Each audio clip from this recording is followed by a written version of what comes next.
how to make the slide more visual if it's already full of content. So usually in my practice as a slide designer, it happens quite often that I receive these kind of slides from the clients. So a lot of information either in form of tables or block of text on a slide, or some various dashboards with a lot of data on one slide. And if I let's look more deeply in several examples. So for example, here we have a slide explaining the business model of the company and with the definitions of different parts of this business model. So there is a lot of text, and for me as a kind of audience, as a listener, I'm kind of getting lost. If like, should I read from top to bottom, from left to right?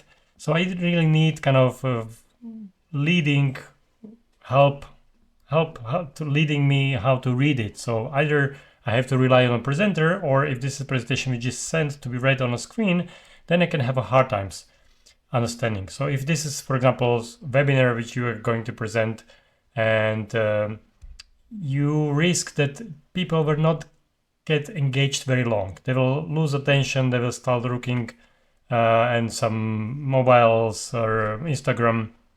So you need to really keep them engaged, let them help to understand, not to get lost in the chaos of the slide.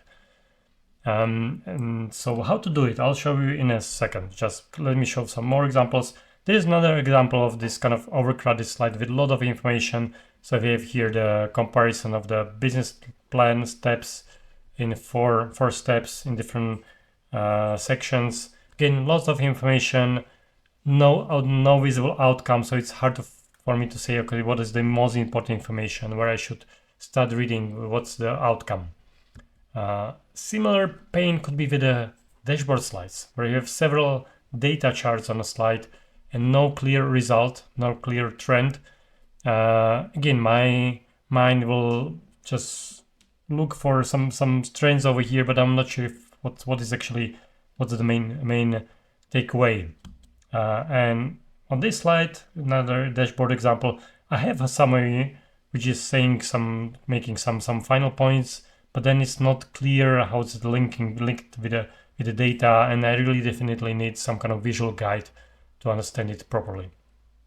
So these are the slides which usually we finish creating because we want to put too much information, but they need some help. They need some visual advancement, so they look more attractive.